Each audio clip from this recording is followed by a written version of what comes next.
The last topic we cover in the executive L.L.M course is a topic that is basically complex litigation, but it's a result of the jurisdictional structure that we've introduced and that we will study. You see the title there, Concurrent Results in Parallel.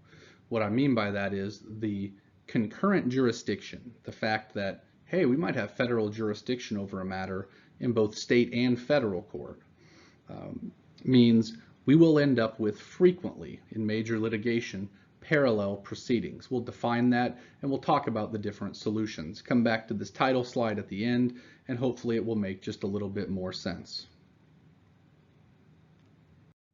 What do you call birth control in law school first? Issue preclusion. Laugh track. To cut down on the constant file size, I'm going to go headless in this last video and just do the audio because there are only 2 slides. What do we mean by parallel proceedings? Let's define it. All we mean is related litigation pending between the same parties in different courts. So you could have a situation where a plaintiff has a federal claim and a state claim and files one in federal court, one in state court. You could have parties with crossing contract claims, both claiming the other party breached and damaged them. One files in state court in Montana, one files in federal court in California. Related litigation about the same subject matter between the same parties in different courts. Now, this creates no problems when this parallel litigation occurs in courts of the same sovereign. So if you have 2 different federal suits, or 2 different Texas state court suits, or 2 different California state court suits, you really have no problem because there are mechanisms for transferring and for giving priority to the party maybe who was first. Sometimes it's as easy as saying the first filed wins. But it's quite different when there's related litigation between similar parties in state court and in federal court. Now you're talking about litigation occurring in the courts of 2 different sovereigns, and the solution is almost universally surprising to every student I've taught, excuse me, and to every lawyer who calls me with this problem. The heading there is intentionally wordy and obnoxious. You must, should, need to, have to, and absolutely positively required to understand that there is no general bar against the filing of parallel proceedings in state and federal court. There is no general bar to a plaintiff filing a claim in state court and one in federal court, even if they're identical. There's no general bar against litigating parallel proceedings in state and federal court.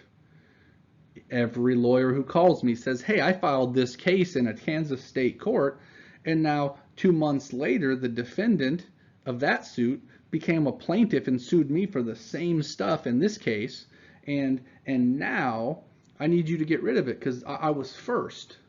There is no general bar to the filing, and there's no general bar to the litigation. So what are the potential solutions to this wasteful problem? Right? Most people think it's wasteful when they hear about it. Wait a minute, we're going to try this same case in these 2 different forums? Well, obviously, we can mitigate the wastefulness by coordinating discovery between the 2 courts, and some courts are quite good at that, but it still seems wasteful. What are the potential solutions that we will cover in our unit? Most of the study of our unit is looking at these solutions. What could happen to put an end to the federal court or the state court before we waste all the time? Well, maybe we could try a federal injunction against the state court proceedings. The Anti-Injunction Act usually cuts that off. What if the federal court just wants to humbly stand down and say, state court, you can proceed? Actually, there's not much room for the federal court to do that. It's usually reversible error under the doctrine of Colorado River abstention. And what about the state court enjoining the federal court? Well, the Supremacy Clause doesn't allow that to happen. I suppose if the state court wanted to stand down, it could, but given that there is no reciprocity, that doesn't happen all that often. What is the solution? The answer is, it's a race to judgment in these cases, usually. It's not a race to filing. In most cases, it's a race to judgment. When you get a judgment in one of the forums, well, now you're going to have a judgment between the same parties on the merits. It's going to resolve the same issues. And so we're going to get into claim and issue preclusion that shapes all of litigation, but The preliminary stages of can we avoid the litigation and the filing? No, ordinarily it's a race to judgment and not to filing. Once again, all of that is covering in its own full unit, but that's just an overview. To summarize, the reason we get this problem is because a grant of federal jurisdiction does not divest the state court. And so maybe the plaintiff files a case and the defendant removes it, and then the plaintiff goes somewhere else and files the case, but this time structures it so it can't be removed. Okay, there's no problem with that. That there's no doctrine that generally says you can't do that. There is no, and we must, should, need to, have to, absolutely are required to understand that there is no general doctrine that we think you're forum shopping. We know you're forum shopping. You're obligated to forum shop if that's what helps your client.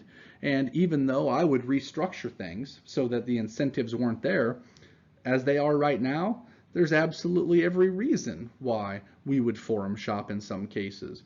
And so the idea that you were first or the other party is just trying to shop for the forum is never going to be an answer. When there are cases pending in state and federal court, the solution is usually that the doctrines of claim and issue preclusion, aka collateral estoppel and res judicata, are what will end it. I hope you found these introductory videos to be helpful.